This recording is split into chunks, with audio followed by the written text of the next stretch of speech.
On va commencer maintenant en laissant les autres nous rejoindre. Donc merci à chacun d'être présent. Je me présente, je m'appelle Joseph Dalluin, je suis chargé, on va dire, de plaidoyer au mouvement Laudato Si sur les questions finance et climat. C'est parce que j'habite à Londres, donc pour moi, il est un peu plus tôt que par chez vous. Et je suis ravi de vous accueillir à ce webinaire. Donc ce webinaire est enregistré, il sera disponible un peu plus tard en ligne, vous pourrez le partager avec qui vous voulez. C'est un webinaire, donc vous pouvez interagir avec les intervenants à travers la fonction questions-réponses. Voilà, je vois que vous utilisez la fonction question-réponse pour vous présenter, ce qui n'est pas théoriquement l'objet, mais c'est quand même intéressant de savoir qui vous êtes, donc continuez à le faire. Au pire, on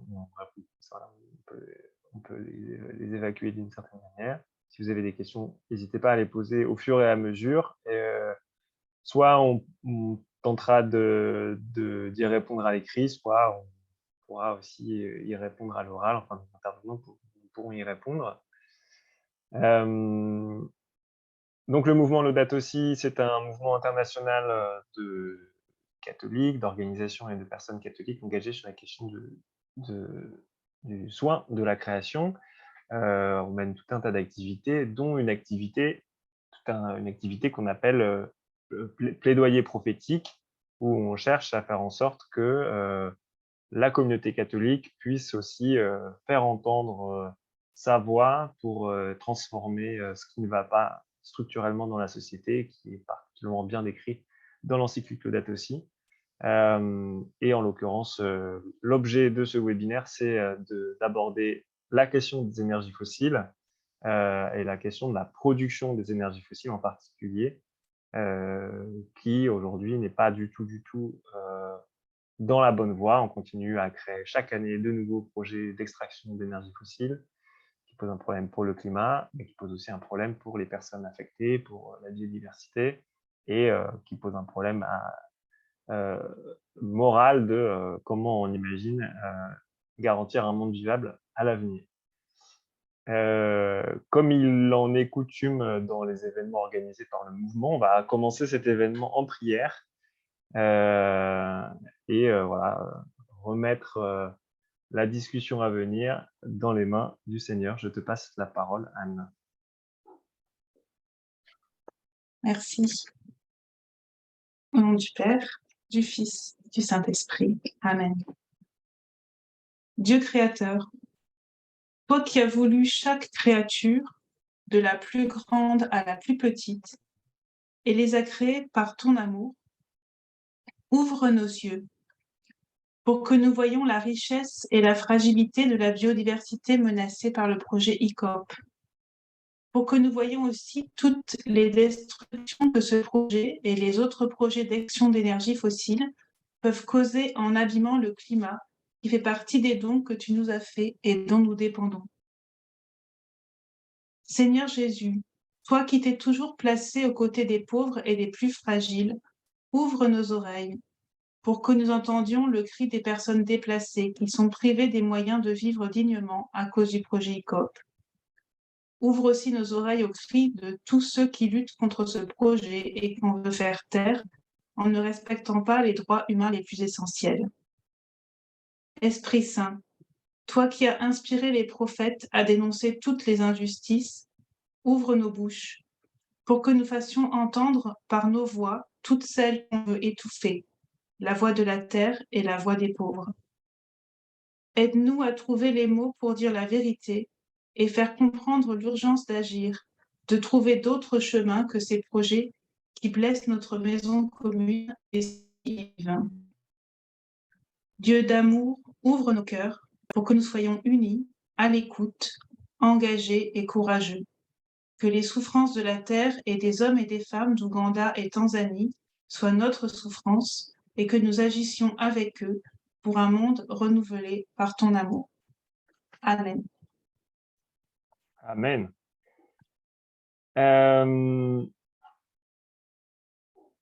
Alors, nous avions avec nous 3 intervenants aujourd'hui. Il y en avait 4 de prévus, dont mais Pierre Larouturou, donc, qui est député européen, qui s'est particulièrement mobilisé sur la question, ne peut finalement pas être avec nous ce soir, pour une raison indépendante de notre volonté.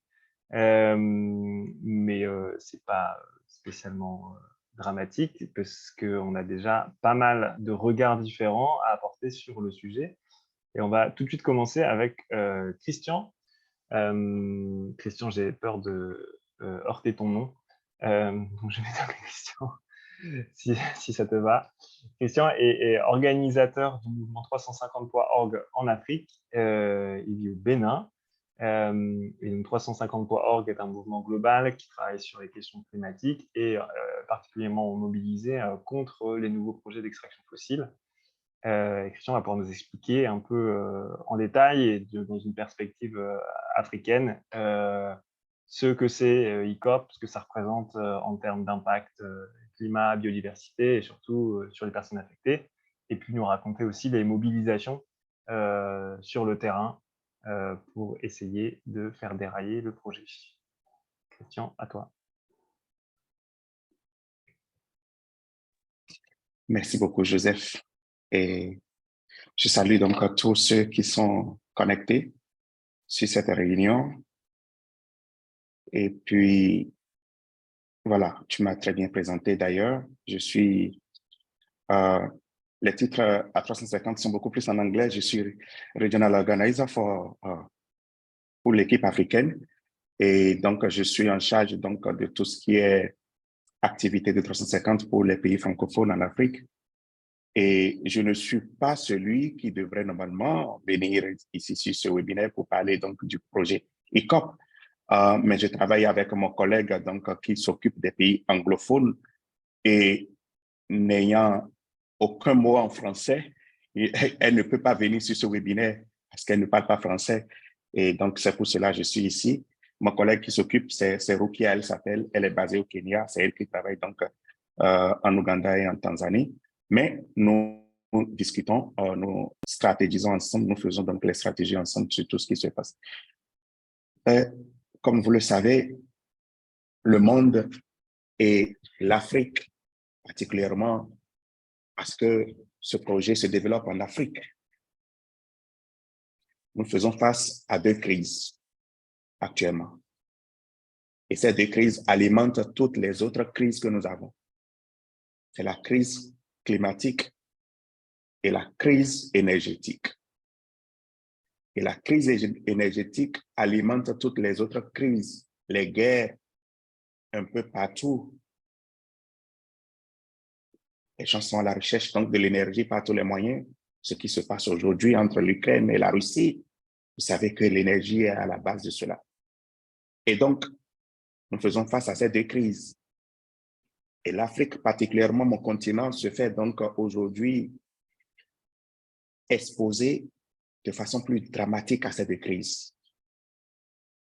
Mon continent, l'Afrique, nous avons plus de 600 millions d'Africains qui sont sans accès à l'électricité et qui ne bénéficient donc pas des besoins liés à l'énergie. Et donc, vous imaginez, vous comprenez que mon continent, l'Afrique, a besoin de l'énergie. Mais de quelle forme d'énergie nous avons besoin en Afrique? Est-ce que nous allons continuer donc à développer les formes d'énergie qui nous ont amenés à la catastrophe, qui nous amènent aujourd'hui à une émission globale de CO2 dans la température qui cause donc tous les problèmes auxquels nous faisons face? C'est pour cela que nous disons, oui, effectivement, nous avons besoin de l'énergie, mais nous avons besoin d'une forme d'énergie qui nous permet donc de vivre aujourd'hui et aussi donc de pouvoir laisser un futur à nos générations futures. Donc, nous avons besoin des énergies renouvelables. C'est de cela que nous avons besoin. Et donc, ce projet de ICOP, de Total, et donc des partenaires de Total, nous dénonçons ce projet-là parce que ce projet va accroître les émissions de gaz à effet de serre. Ce projet va détruire la biodiversité en Afrique. Ce projet va faire davantage de morts des populations en Afrique. Et d'ailleurs, ce projet le fait déjà. Ce projet va déraciner les populations en Afrique. Et quand je parle de déraciner, c'est que vous savez comment les communautés sont attachées à leur culture. Vous savez comment les communautés sont attachées à leur milieu. Vous savez que dans certains milieux, les gens enterrent leurs morts et que sur le site que Total a donc identifié pour implanter ce projet, il y a donc des cimetières qui seront donc rasés. Ce que je dis, c'est un peu sensible, mais ce sont des réalités en Afrique. L'attachement à la culture, l'attachement aux fondamentaux, c'est très important. Je vais présenter un peu rapidement ce que nous faisons. J'aimerais commencer par, j'ai intitulé ma présentation, je vais partager mon écran. Une minute, je partage mon écran.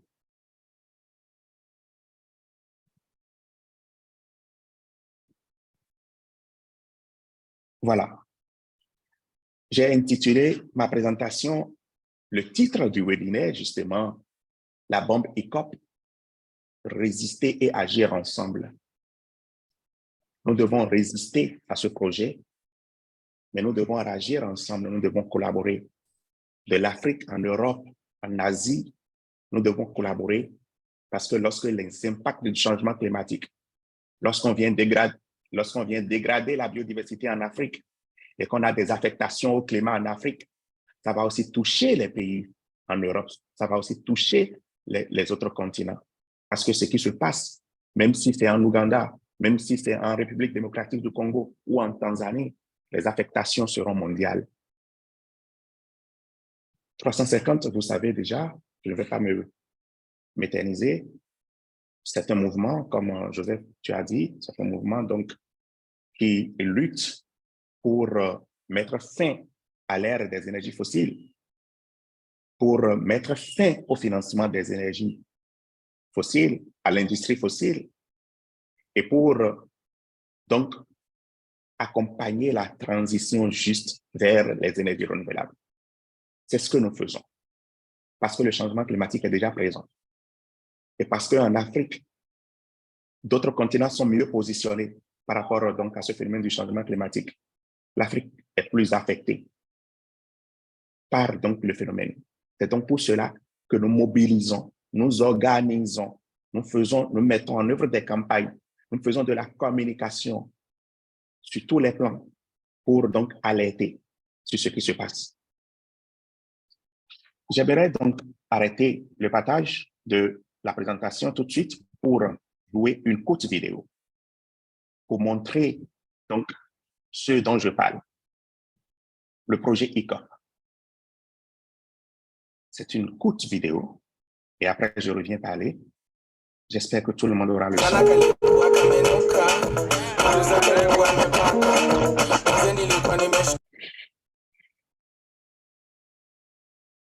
C'est la seule image.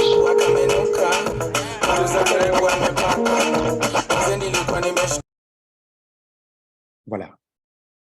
C'est la seule image sur la vidéo avec le son. J'ai voulu montrer l'image pour donc attirer l'attention également sur ce dont nous parlons.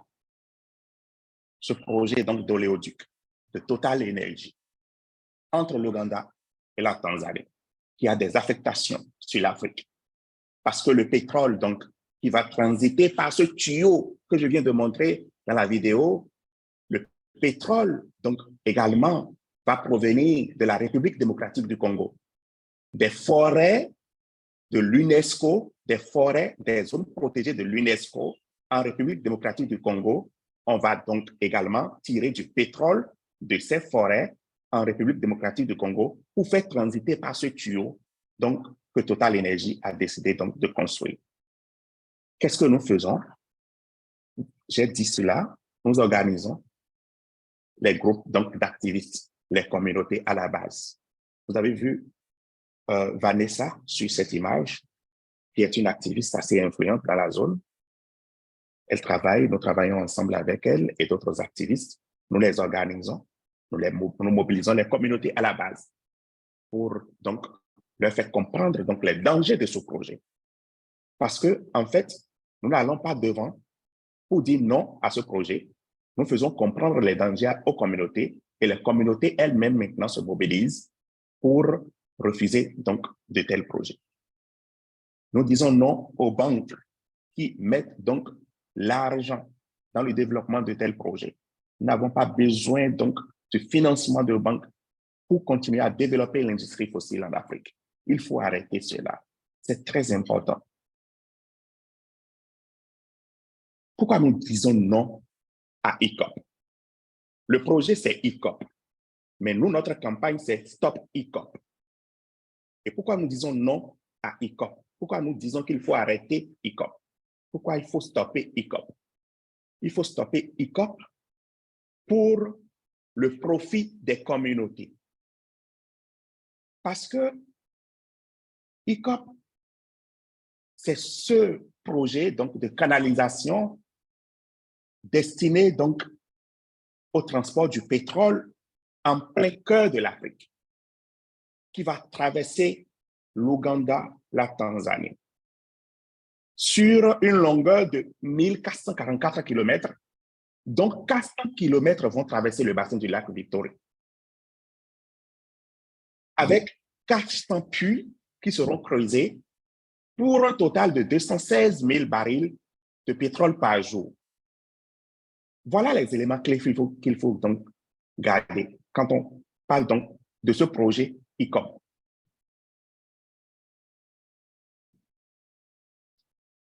Le projet ICOP va renvoyer plus de 100 000 personnes de chez eux. Le projet ICOP va renvoyer les personnes de leur milieu, de leur territoire. Ils vont perdre leur culture ancestrale et deviendront des réfugiés climatiques. Plus de 100 000. Avec d'importantes pollutions de sources d'eau dont dépendent plus de 40 millions de personnes pour leur alimentation et pour la production alimentaire également. Je veux évoquer le lac Édouard ici, dans la région qui alimente une bonne partie de la République démocratique du Congo, la Tanzanie et l'Ouganda. Et donc, le projet ICOP va polluer ce lac-là. C'est plus de 10 millions de tonnes de pétrole qui seront transportées chaque année. Et c'est l'équivalent donc de plus de 34 millions de tonnes de CO2 supplémentaires. C'est la mise en danger des espèces animales, des espèces emblématiques qui sont déjà menacées. Et ce projet viendra donc pour augmenter la menace sur ces espèces-là. C'est la mise en danger des espaces protégés, des sites de l'UNESCO, des sites Ramsar qui sont protégés, comme Virunga, à Goma, en République démocratique du Congo. Parce que nous avons appris que le pétrole de Virunga sera utilisé dans le projet ICOP. Qu'est-ce que nous faisons? Ça, c'est une image que nous avons prise au Kenya lors d'une formation. Nous avions décidé donc de faire cette photo opportunité avec les organisateurs, les activistes que nous mobilisons pour dire non aux banques, pour demander aux banques d'arrêter ce projet.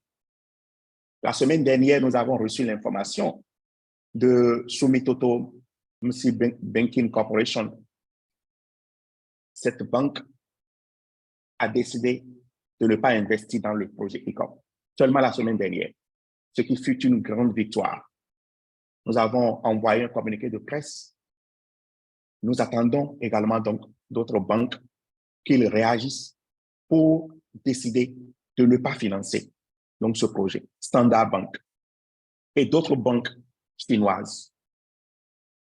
Nous leur demandons de plutôt prioriser l'intérêt des communautés, de plutôt prioriser la biodiversité, de plutôt mettre le profit des communautés et ne pas regarder seulement à l'intérêt personnel et ne pas regarder seulement aux intérêts donc, que génère donc le développement des projets d'industrie fossile. Ça, c'est d'autres photos. La première, avec le logo de Total Energy, cette photo a été prise en Ouganda par nos organisateurs avec lesquels nous travaillons. Ils se sont rendus donc, devant le site donc, de Total, où il y avait donc, également donc, une station, et ils ont brandi les messages des communautés à la base. Les activistes ont brandi les messages des communautés. Les communautés qui ne veulent pas, les communautés qui ne veulent pas être déplacées, qui ne veulent pas s'ajouter déjà au nombre impressionnant de réfugiés climatiques que nous avons dans le monde. La biodiversité qui est menacée. Donc, en Ouganda, nous mobilisons les activistes, nous mobilisons les communautés, les jeunes, les femmes. Nous mobilisons. Ce groupe, donc, a véritablement envoyé le message. La deuxième photo, c'est à l'endroit de Standard Chartered, une autre banque, donc, qui veut investir également dans ce projet. Nous leur demandons d'écouter la voix des communautés, d'écouter la voix des activistes, d'écouter la voix des femmes et d'arrêter donc ce financement. Nous avions lancé l'année passée, avant la COP27, le documentaire Stop EACOP. J'ai mis le lien. Tout le monde peut aller. On enverra le lien. Oui. Joseph? Oui, on enverra le lien dans le mail après. Mon temps est épuisé? Oui, et aussi ton temps est épuisé. Par ailleurs. OK, pas de souci. Merci beaucoup. Merci, je suis là pour les questions. Je peux revenir après. Merci beaucoup. Merci, Christian, pour ce tour d'horizon des mobilisations locales. Je vais donner la parole maintenant à Marcelin. Hop. Donc, Marcelin, tu travailles aux Amis de la Terre France, où tu es chargé de plaidoyer et de contentieux. Donc, les Amis de la Terre en France, c'est un peu l'avant-garde de la lutte contre EACOP depuis assez longtemps, avant que ça devienne un sujet à la mode, on peut dire.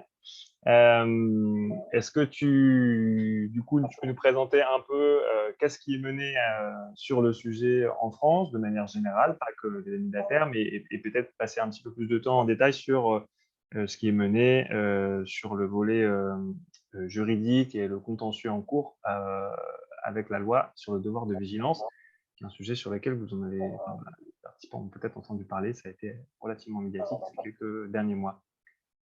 À toi la parole. Merci Joseph et bonjour à toutes et tous. Et en préambule, laissez-moi dire que c'est une réelle joie d'être avec vous aujourd'hui. Pour nous qui menons ces combats judiciaires, c'est très important de sentir que ce sont des sujets qui intéressent la société civile dans toutes ses composantes, et aussi que cette société civile et les différentes communautés se mobilisent parce que ça a un impact à côté. En fait, c'est complémentaire des actions judiciaires que l'on mène. Alors en effet, aux Amis de la Terre, on travaille sur ce sujet depuis assez longtemps, en collaboration avec d'autres associations françaises, mais aussi ougandaises, car ce sont des actions qu'on ne mène pas seules. Et nous portons la voix des populations affectées et nous allons en justice avec elles, ce qui est évidemment très important. Il ne s'agit pas de se substituer aux populations locales qui connaissent les impacts réels, environnementaux et humains de ces projets. Peut-être faire un petit pas de côté pour rappeler de quoi on parle. Christian l'a fait en partie.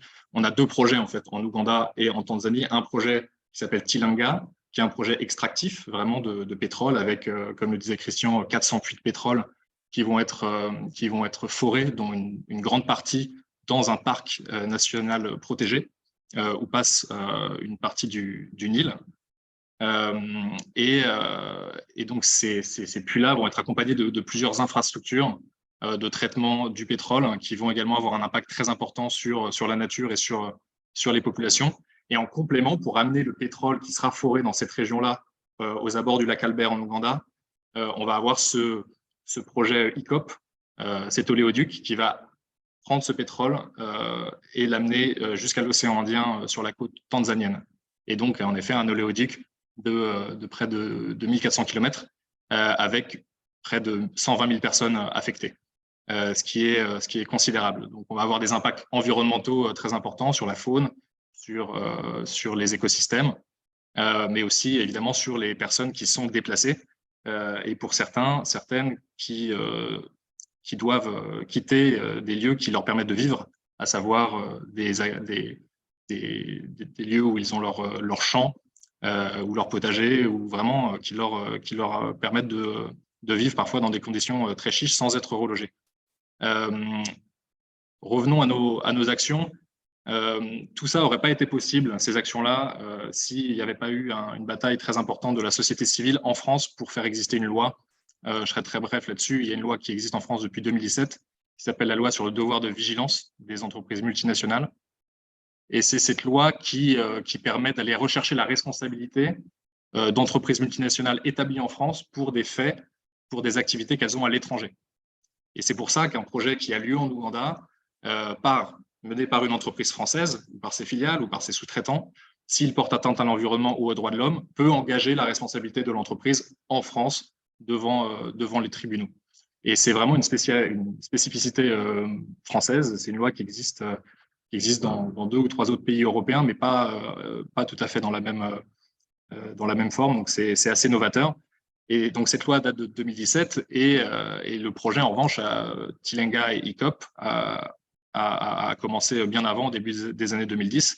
Et il y avait déjà eu des alertes de la part des communautés locales affectées, avec des enquêtes réalisées et différents rapports très documentés d'investigation qui, justement, précisaient les atteintes qui étaient constatées sur place en termes d'atteinte à l'environnement, donc, mais aussi de droits humains, sachant que beaucoup des lanceurs d'alerte et des personnes qui ont identifié ces atteintes sur place, qui font partie de communautés, parfois de communautés confessionnelles, font l'objet de menaces, d'intimidations de la part du gouvernement, de la part de sous-traitants de Total, qui les forcent également soit à se taire, soit avec l'aide du gouvernement, on a des personnes qui sont venues en France et qui, à leur retour, se sont fait emprisonner ou interroger.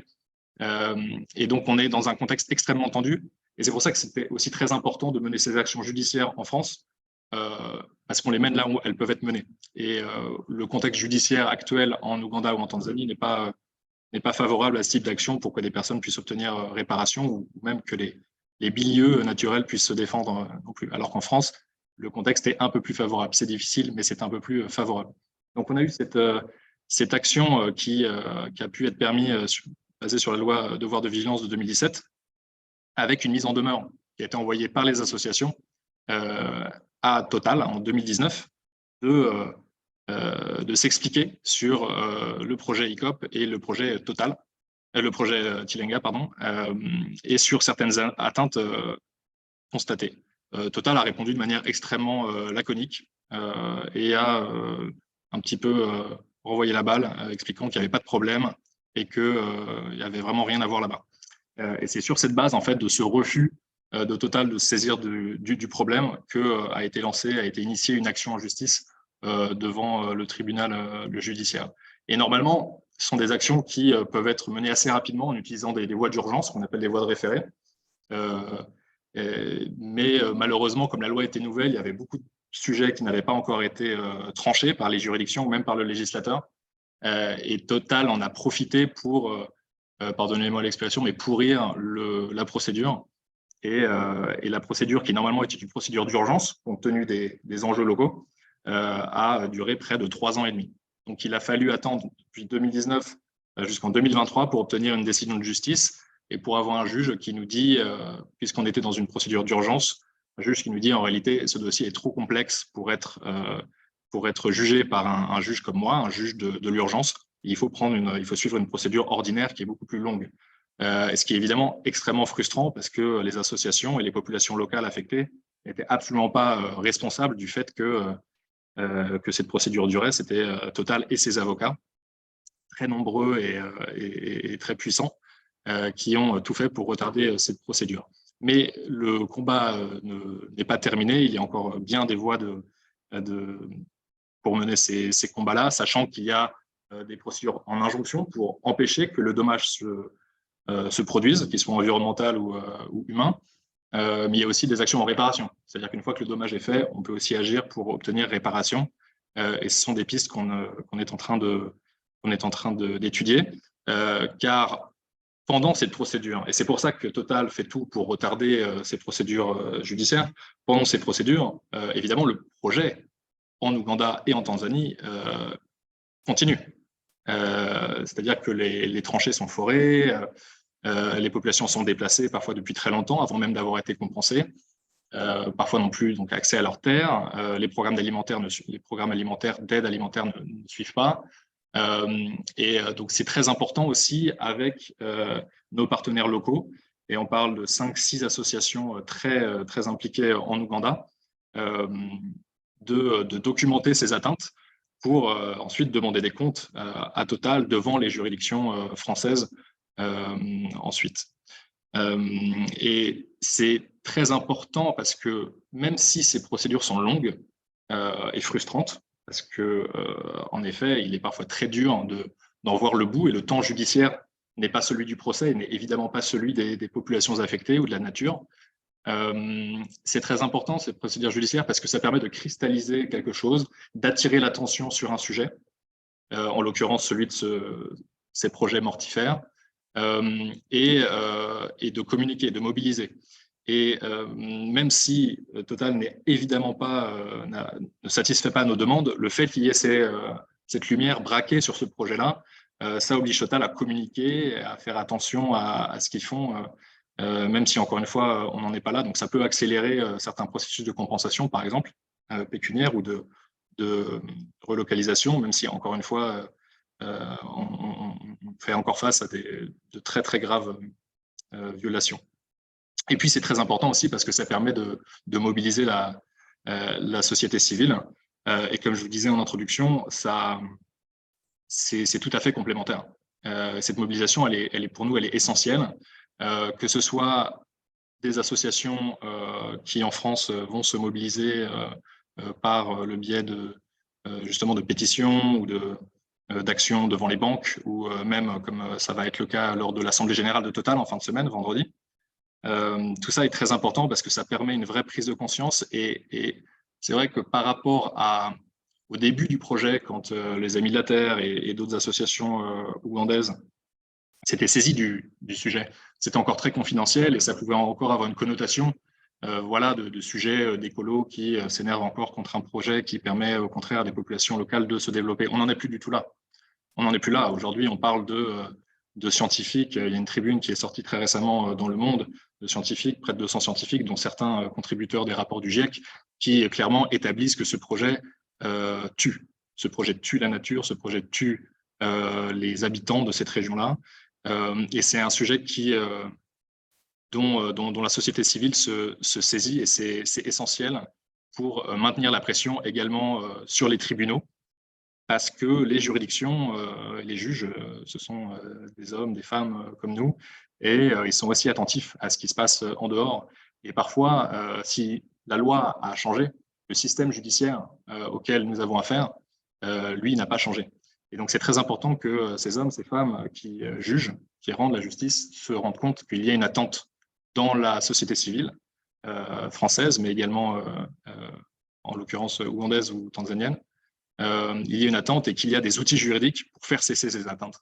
Donc pour se saisir, c'est à eux de se saisir de ces outils afin de faire cesser ces violations. Et c'est vrai que les procédures judiciaires sont le fait des associations, on va dire des spécialistes, mais encore une fois, ce qui se passe à l'extérieur est très important. Et c'est là que toutes les communautés ont un rôle important, évidemment en s'informant, et c'est ce que vous faites aujourd'hui. Et à ce compte-là, je vous invite à lire également toute la documentation qui est disponible, que nos associations, je vous parlais de rapports très détaillés sur les atteintes locales. Si ça vous intéresse, vraiment, allez voir. C'est très précis, très factuel. Ça peut être ceux des Amis de la Terre, de Survie, de la FIDH, de 350. Il y a aussi évidemment toute l'actualité de la coalition Stop ICOP, dont parlait Christian, qui est très mobilisée en Europe et en dehors.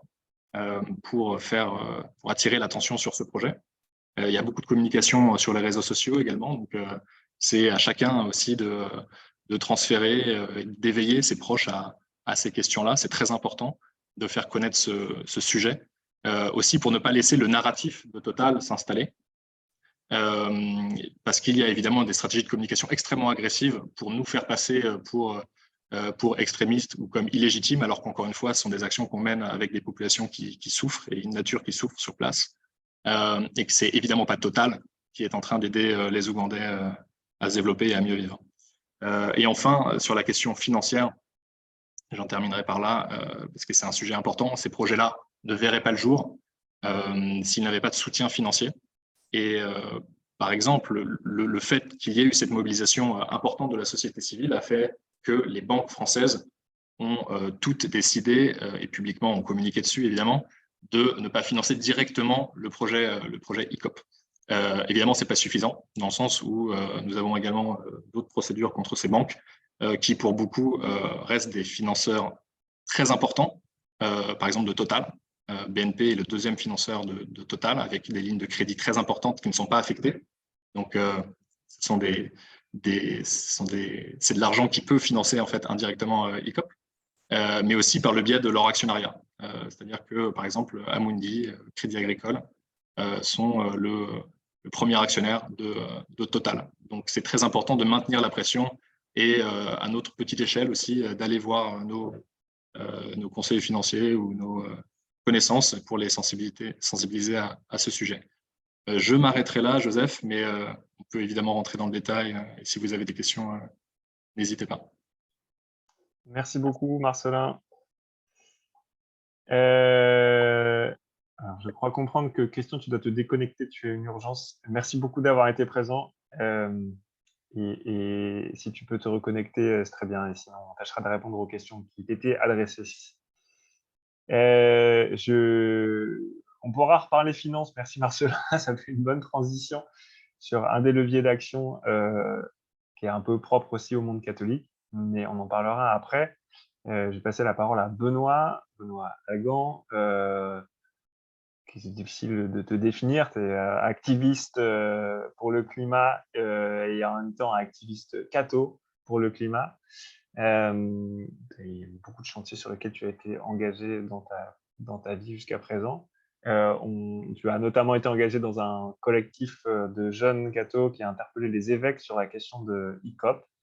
Est-ce que tu peux donc un peu nous parler de cette aventure? Qu'est-ce qui se passe en Église? Quelles sont pour toi les pistes d'action en Église, les chantiers que tu identifies pour l'avenir?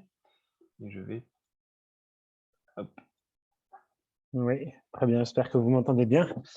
Mais moi, je suis très heureux d'être avec vous ce soir et de pouvoir échanger sur ces sujets.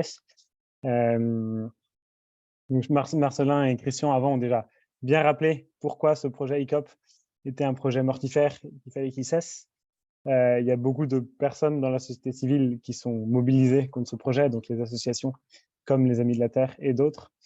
Ce qu'on a remarqué aussi avec d'autres chrétiens qui on échange sur ces sujets, avec qui on s'engage sur la question écologique, c'est que de plus en plus, il y avait un consensus qui s'élargissait dans la société civile sur le fait que ce projet ne devait pas avoir lieu. Donc, il y avait un consensus des associations engagées pour l'écologie. Il y a eu ce consensus scientifique dont Marcelin a aussi parlé. Plusieurs auteurs, parmi les plus reconnus par les climatologues, ont pris position explicitement contre ces nouveaux projets d'énergie fossile. Il y a eu un consensus politique aussi. Pierre Laroutourou n'est pas là, mais il aurait mentionné, s'il avait été là, que le Parlement européen a voté une résolution contre ce projet il y a quelques mois. Même, Marcelin l'a dit, aujourd'hui, même les banques annoncent ne plus financer directement ce projet.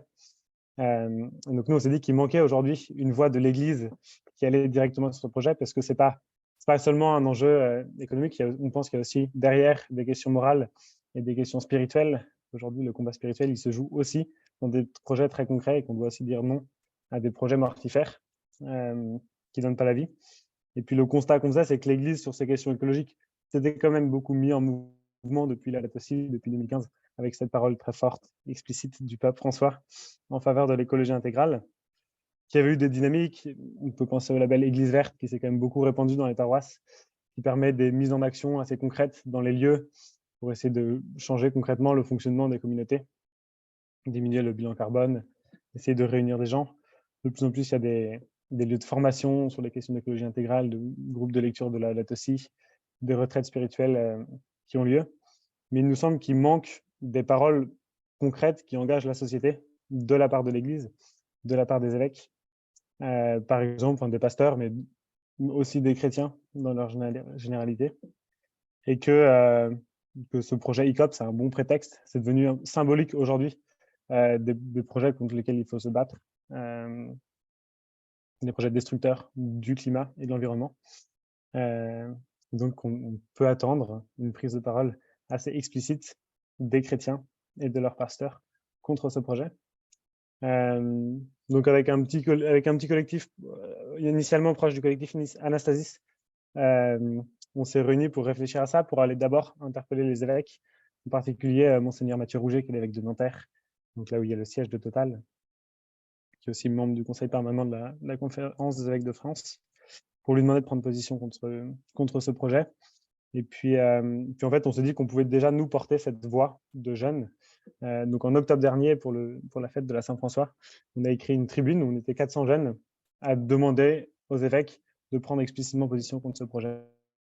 Donc 400 jeunes, c'est pas énorme en valeur absolue, mais c'est rare qu'il y ait des prises de parole qui viennent de jeunes dans l'Église. On sait que les jeunes ont très peu participé aux discussions sur le synode. C'est aussi une tribune qu'on a écrite de manière très rapide. On l'a fait signer en quelques jours. En 4-5 jours, on avait nos signatures. On pense qu'on aurait pu aller beaucoup plus au-delà de ça. Et puis, ce qui est intéressant, c'est qu'on voit que ça venait d'une grande diversité de mouvements ecclésiaux.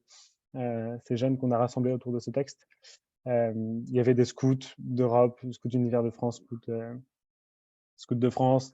Il y avait des gens qui sont proches de communautés, du chemin neuf, de l'Emmanuel, des franciscains, des jésuites, enfin, une grande diversité, et puis de paroisses, un petit peu partout en France. Et donc, cette tribune nous a permis d'initier un dialogue avec les évêques. On a rencontré plusieurs fois Mathieu Rouget. On a rencontré aussi Éric de Moulin-Beaufort, qui est le président de la conférence des évêques de France, pour leur faire cette demande de répondre en fait à cette interpellation des jeunes, de prendre position contre ce projet. Leur première invitation, leur première réponse, c'était d'aller dialoguer avec les responsables de Total Energy sur ces questions. Alors initialement, on pensait dialoguer avec les chrétiens. Donc, on voyait un intérêt dans le fait d'échanger avec des chrétiens de chez Total Energy pour parler en frères de manière vraie, en espérant être dans un cadre de confiance où on peut parler des dilemmes éthiques de ces personnes, etc. Et puis finalement, on s'est retrouvé face à des membres de la direction de Total, plutôt la direction corporate, pas nécessairement chrétiens, qui nous ont donné les arguments très classiques qu'on retrouve toujours dans l'entreprise, qu'on retrouve partout. Et en fait, pour lesquels la première stratégie, c'est justement cette stratégie du dialogue. Pour nous, ils instrumentalisent l'éthique de la discussion. Ils en font un paravent pour légitimité des stratégies dilatoires, en fait. Et concrètement, ils nous invitent à dialoguer, ils nous invitent à venir voir sur le terrain, ils nous invitent à des prochaines rencontres. Et en attendant, le projet continue d'avoir lieu. Il continue de forer des puits, il continue de construire le pipeline. Et rien n'arrête. Donc, on regrette un peu que les évêques se sont laissés prendre dans cette stratégie dilatoire du dialogue, parce qu'ils nous ont répondu une tribune après ces rencontres, en nous invitant à perpétuer le dialogue, sans que le projet, aujourd'hui, ne se soit arrêté concrètement. Donc, voilà, on a eu ces échanges de tribunes avec les évêques, on leur a répondu derrière à nouveau, pour signifier que ça nous paraissait décevant en deçà des enjeux, pas basé sur la science. C'est pas uniquement ce qu'on a fait, et je pense qu'il y a quelque chose d'intéressant aussi dans notre manière d'envisager ces luttes. On s'est rendu compte que beaucoup de jeunes chrétiens qui avaient signé ces tribunes avaient aujourd'hui le désir de s'engager plus concrètement pour que la société change, et puis aussi pour se retrouver avec d'autres chrétiens, pour prier, échanger, et puis se mobiliser concrètement sur ces questions d'écologie intégrale, au-delà des gestes qu'on pouvait faire chacun à nos échelles personnelles, et qu'il y a bien un enjeu politique sur lequel on a envie aussi d'aller en tant que chrétien. Donc, pour faire suite à ces demandes, pour rassembler cette énergie, on a organisé notamment des cercles de silence en bas de la tour Total, qui est un mode d'action spécifiquement chrétien. Selon nous, donc le principe est très simple, c'est qu'on se met en cercle. On était entre 8h et 9h, donc au moment où tous les salariés entrent dans l'entreprise. Il y a une bougie au milieu de nous, et donc on est en prière pendant 1 heure. Donc, ça nous permet d'abord en fait, de remettre ça devant Dieu. Il y a beaucoup de monde dans la société civile mobilisé sur ces actions.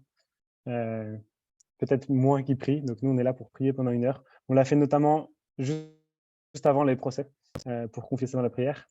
Et puis, on se dit qu'on est toujours là aussi pour témoigner de manière très impuissante, parce qu'en fait, notre puissance est ridicule et toute petite devant les moyens de Total. D'être une quinzaine en bas de cette tour immense, je pense qu'on symbolise bien. Je pense qu'il y a une posture qui est ici, assez chrétienne, d'être témoin de cette non-puissance. Voilà, cette dynamique, on a organisé d'abord pendant toute une semaine, on en a réorganisé la semaine dernière, avant l'AG et les mobilisations qui vont avoir lieu. Et on sent que voilà, ça répond à un besoin de plus en plus de chrétiens. Donc récemment, on a créé un collectif qu'on appelle Lutte et Contemplation pour perpétuer ce genre d'action sur ICOP, mais aussi sur d'autres sujets, sur la sortie des énergies fossiles de manière générale, mais aussi sur d'autres luttes sociales et écologiques de notre temps. Parce qu'on croit que les chrétiens ne peuvent pas être dans les arrière-gardes de ces luttes et être simplement dans une stratégie de conversion personnelle. Mais là, on est vraiment face à des enjeux structurels et qu'il faut aussi aller dénoncer et œuvrer pour que ces structures de péché se transforment et qu'on peut y aller en tant que chrétien, que les chrétiens, on peut avoir une parole spécifique à porter de ce point de vue-là. Donc, on a envie de rester dans ces luttes de manière joyeuse, de manière créative. On a envie d'être présent, de pouvoir aussi montrer le sens qu'on a dans nos actions, en se disant que toute action peut porter un fruit invisible, pas nécessairement celui qu'on attendait, mais qu'en fait, on n'agit pas uniquement pour le fruit concret, visible qu'on peut avoir, et que d'une certaine manière, ça ne nous appartient pas, qu'on remet ça à Dieu. Et puis, je crois aussi que concrètement, le Christ peut nous rejoindre dans ces actions, qu'aujourd'hui, il nous appelle à cet engagement généreux, pour reprendre les mots du pape François à la fin de l'encyclique, et que ça peut vraiment être un lieu de rencontre avec le Christ. Et nous, c'est ce qu'on expérimente à une petite échelle dans cette petite communauté de jeunes qui s'engagent. Mais on pense que de plus en plus, les chrétiens peuvent s'engager dans ces combats politiques contre les énergies fossiles, plus largement pour les luttes sociales et écologiques de notre temps. Voilà, je m'arrête là. Merci beaucoup, Benoît. Merci infiniment. Alors, beaucoup de questions qui sont arrivées entre-temps. Peut-être essayer de les regrouper un peu par thématique. En gros, merci Anne qui fait un travail invisible d'essayer de les reclasser.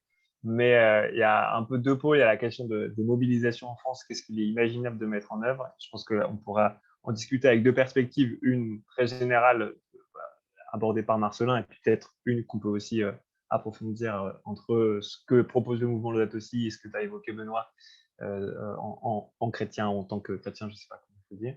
Et puis, il y a des questions un petit peu plus techniques qui sont assez intéressantes, que du coup, je vais te les poser, Marcelin.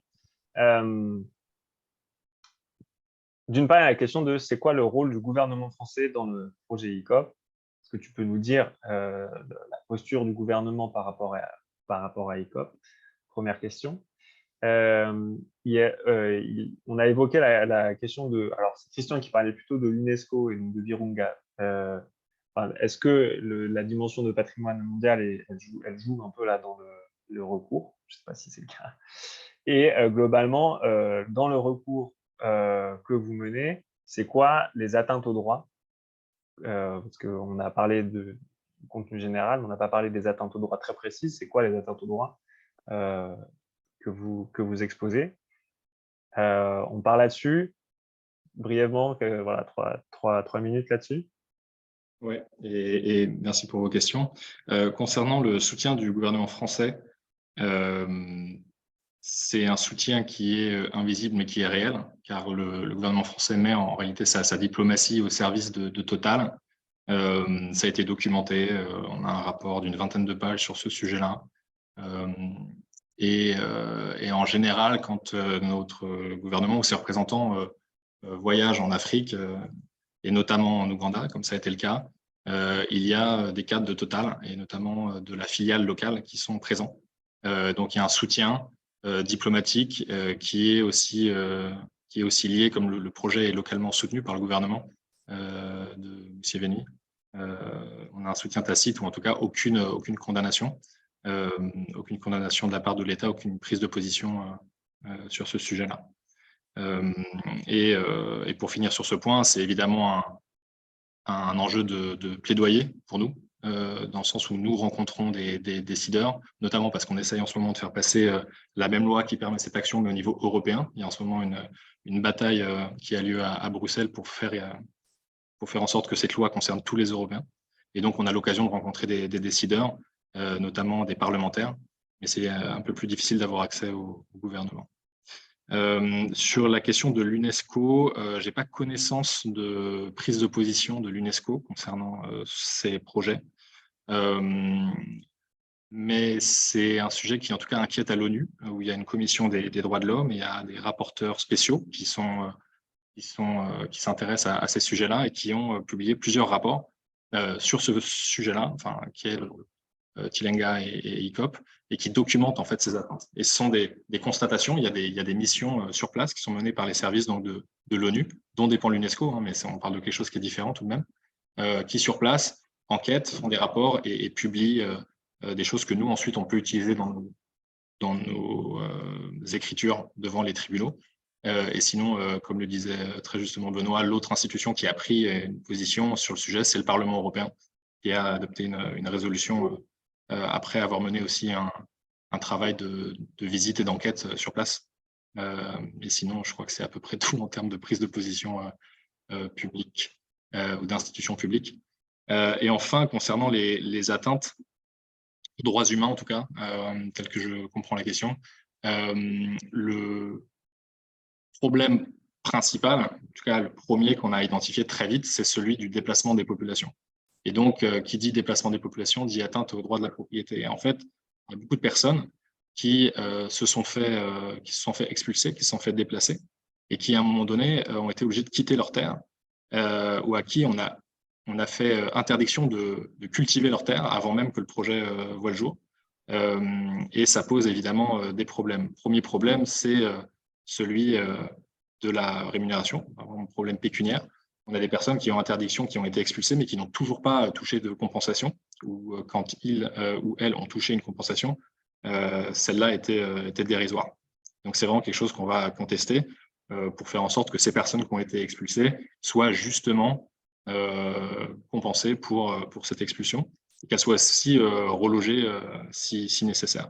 Et ensuite, c'est bien la question de l'accès à la terre, sachant qu'on a des personnes qui se sont vues interdire de cultiver leur terre et qui, du jour au lendemain, n'ont plus de quoi vivre.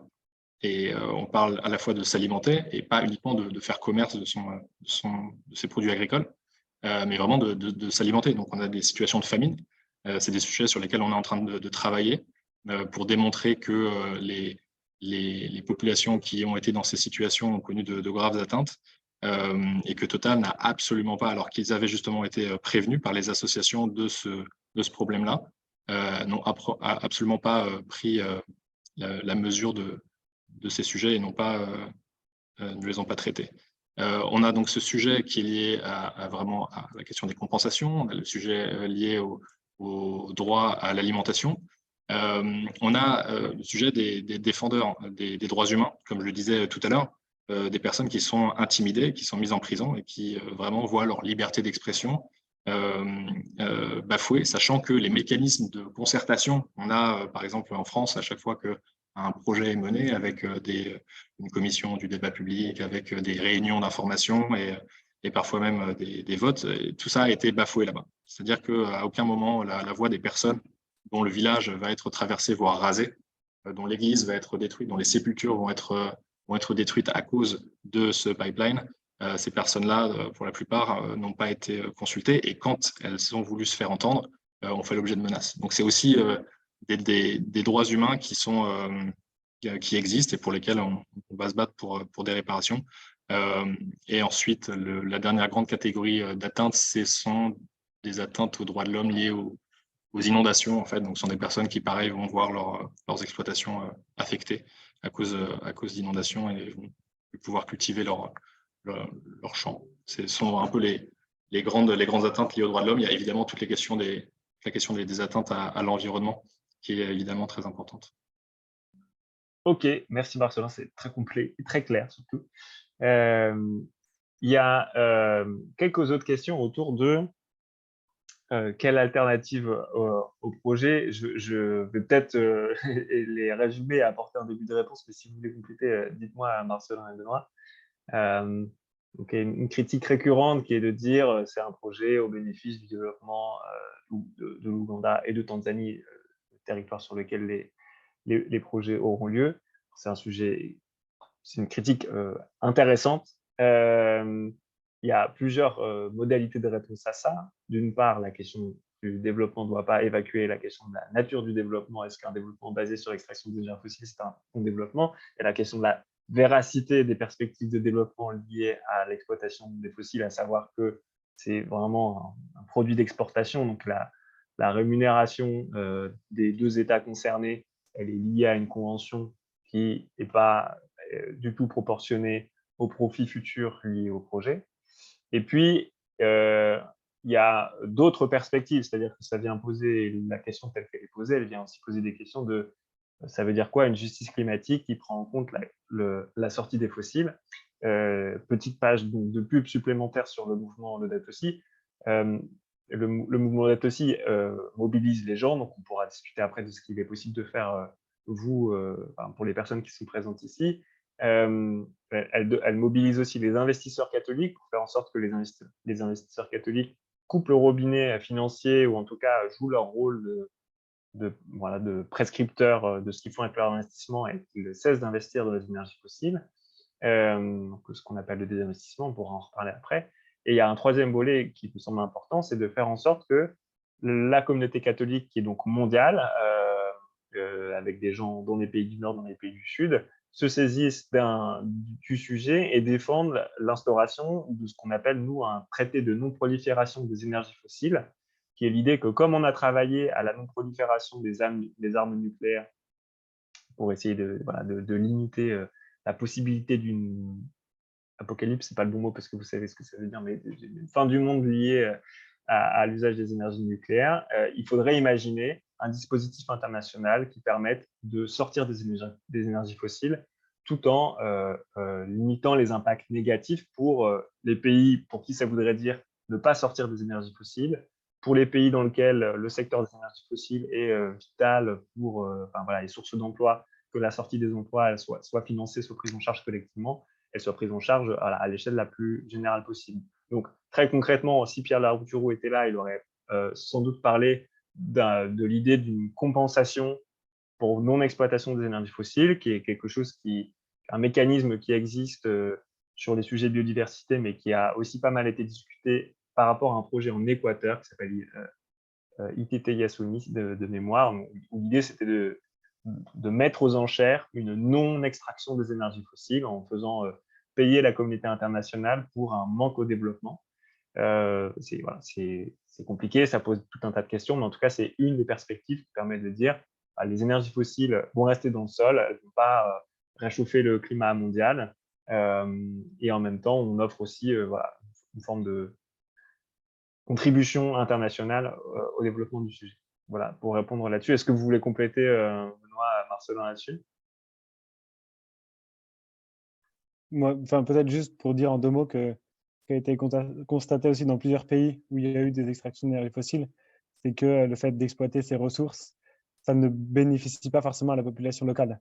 Et que ça peut parfois, je pense par exemple aux travaux de Cécile Renoir, qui a travaillé sur le cas du Niger, elle montre que ça a plutôt augmenté les inégalités et détérioré le niveau de vie d'une partie des personnes, des populations locales, que d'exploiter le pétrole. Et on sait que l'Ouganda, notamment, est un pays très corrompu. Et donc, il paraît quand même peu probable que l'argent dont pourrait bénéficier le pays suite à l'exploitation de son pétrole soit effectivement utilisé pour des fins de développement qui servent réellement les populations locales. Et je sais aussi qu'il y a des alternatives qui sont portées par la société civile autour de projets d'agroécologie, d'énergie renouvelable, qui pourraient être des alternatives concrètes pour le développement local, qui ne soient pas basées sur les fossiles et qui sont soutenues par plusieurs ONG. Oui, tout à fait. Et ce sont des arguments qui sont d'ailleurs utilisés de manière très habile par Total, qui justement essaye de, comme je vous disais tout à l'heure, retourner le narratif et faire passer les associations, y compris locales, qui portent ces recours pour des associations néocoloniales, alors qu'il s'agit bien d'une entreprise française qui va extraire des ressources dans un pays africain qui n'en aura que des miettes. Il y a eu un combat, juste pour vous donner un exemple, pour l'établissement d'une convention fiscale entre l'Ouganda et la France et les Pays-Bas au sujet du projet. Et on est passé de plus de 100 millions d'euros de retombées fiscales pour l'Ouganda à quelques millions d'euros. C'est juste un exemple du chantage que font en fait ces entreprises pour remettre en place ces projets, sachant qu'en l'attente de cette convention fiscale, le projet avait été gelé. C'était bien un chantage du gouvernement, de Total contre le gouvernement ougandais, qui, devant la puissance de Total, a en fait cédé et abandonné des dizaines de millions de dollars de recettes fiscales.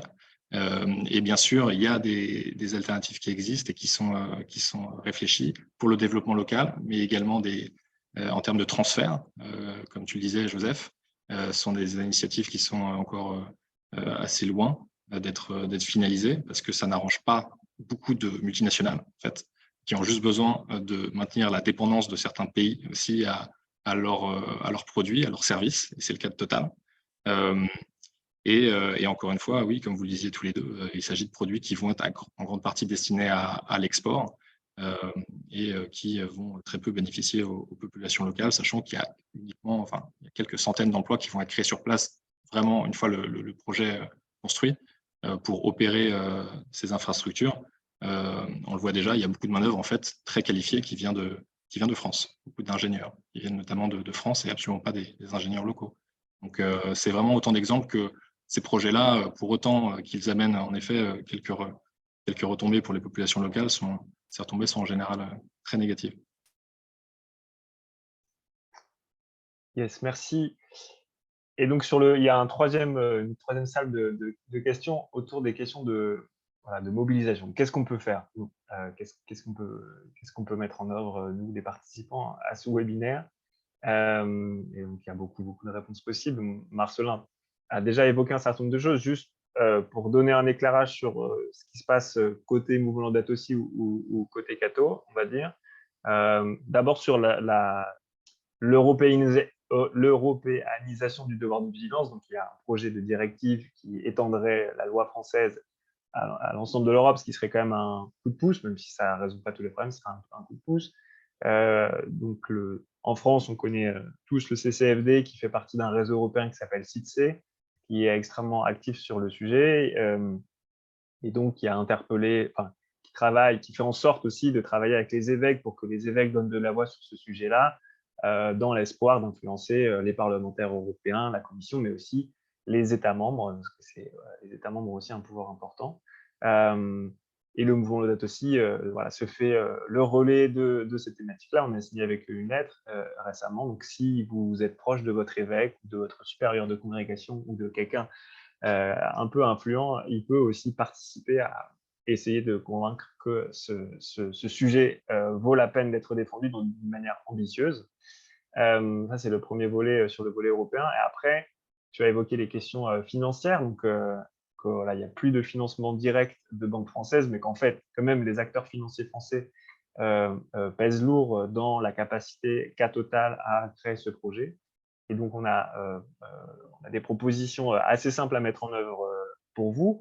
La première, c'est changer de banque, en fait. Si vous êtes à la BNP ou si vous êtes au Crédit Agricole, peut-être le moment de se poser la question de ce que vous avez encore envie d'être client d'établissements bancaires qui, même s'ils disent qu'ils mettent des choses en œuvre, et c'est vrai qu'ils mettent des choses en œuvre, vont pas à la vitesse qu'il faudrait, alors que par ailleurs, en France, en tout cas maintenant, il y a des acteurs bancaires qui sont beaucoup plus exemplaires.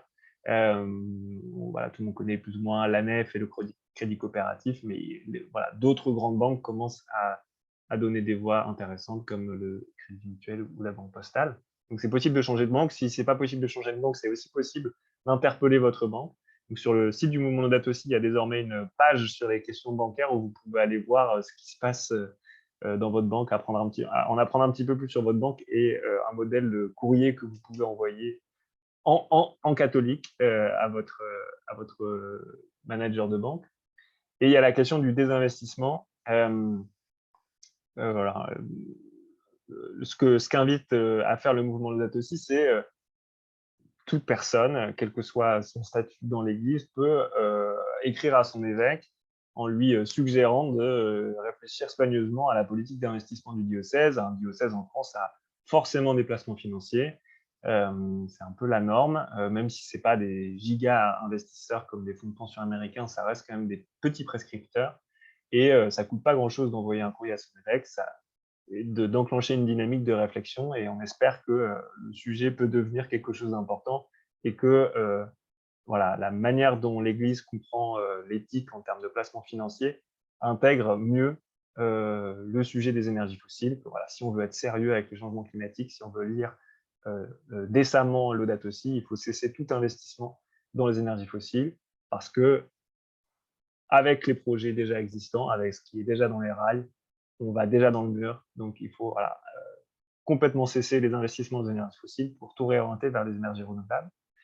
Donc ça, c'est un autre sujet auquel vous pouvez participer. Donc, dans le mail post-webinaire, on vous enverra les ressources pour que vous puissiez être le plus autonome possible dans vos congrégations, dans vos diocèses, dans vos mouvements, etc. Et puis après, et je passe le ballon à Benoît après, il y a des questions sur la question des mobilisations en Île-de-France en particulier, mais le mouvement Laudato Si, et après c'est parallèle et en même temps en alliance avec ce dont Benoît a parlé, va créer un groupe WhatsApp des catholiques à travers la France qui sont les plus intéressés par le sujet, sur lequel on pourra vous relayer des mobilisations qui soient propres à notre tradition chrétienne, mais aussi potentiellement vous relayer des modes d'action qui sont préparés par la coalition Stop Hip-Hop. Il y a des manières de s'engager. Il y en a parmi vous qui ont participé à des actions vis-à-vis du Crédit Agricole pour mettre un peu la pression du Crédit Agricole dans sa responsabilité d'actionnaire principal de Total pour essayer d'empêcher le projet. Et donc, vous relayez ces différents appels à mobilisation. Faire en sorte que vous puissiez vous retrouver là où vous êtes, en tout cas partager vos expériences. Donc ça, c'est les perspectives du côté mouvement Laudato Si. Et après, concrètement, est-ce que, Benoît, tu veux nous en dire plus sur les prochains cercles de silence, ou ce qui peut se passer d'un point de vue catho, en tout cas, qu'est-ce qui peut intéresser des gens inscrits dans la tradition catholique? Ça arrive très très bientôt, les mobilisations vis-à-vis de l'AG, mais peut-être est-il encore possible de les rejoindre? Ouais, il y a beaucoup de mobilisations dans le cadre de l'AG. Il y en a une spécifiquement interreligieuse qui est organisée par Greenface, qui est aussi une association partenaire, qui est un mouvement international interreligieux qui mobilise les croyants de toute confession sur les questions écologiques. Donc là, très concrètement, ils vont faire jeudi, donc dans 2 jours, une action pour interpeller sur ICOP avec des représentants de différentes religions à Paris. Donc c'est jeudi matin, une demi-journée à Paris. Si certains sont disponibles, je crois que c'est encore possible de venir entourer la mobilisation et demander à ce qu'il y ait des priants qui soient là autour des personnes, autour des personnes qui vont faire une action plus engageante pour eux. En termes des cercles de silence, nous, on va continuer d'organiser des cercles de silence en région parisienne, mais pourquoi pas ailleurs? On se dit qu'en fait, ça aurait du sens qu'il y ait plusieurs cercles de silence en parallèle à différents endroits en France pour porter ces voix. On pense que les prochaines, de notre côté, seront plutôt autour du 22-23 juin, parce qu'il y aura aussi un événement international sur les questions de climat en France. Donc, c'est possible. Si le mouvement fait ça, ils transmettront certainement les informations là-dessus. Et puis, en fait, l'expérience qu'on fait aussi, c'est qu'il suffit de quelques personnes volontaires qui se regroupent pour lancer des initiatives, et que beaucoup de gens ont en fait envie et soif de s'engager. Et nous, c'est l'expérience qu'on a faite. On était 4-5 au départ à se retrouver pour échanger sur ces sujets. Et on voit qu'il y a des dizaines ou centaines de personnes qui ont envie de rejoindre ces actions. Donc, je pense qu'il ne faut pas hésiter dans nos territoires, dans nos paroisses, dans notre diocèse, à parler et puis à s'appuyer sur les sur les réseaux existants pour ça. C'est vrai que je vois dans une question que l'action de jeudi, c'est pas uniquement porté par Greenface, c'est aussi porté par XR Spiritualité, donc qui est une branche spirituelle du mouvement Extinction Rebellion. Yes. Et après, on n'est pas obligé de faire des choses qui sont confessionnelles, même si on peut aller chercher ses copains et ses copines dans sa paroisse. Et du coup, Marcelin, il y a une question qui est posée de manière un peu abrupte. Est-ce que c'est trop tard pour agir contre ICOP?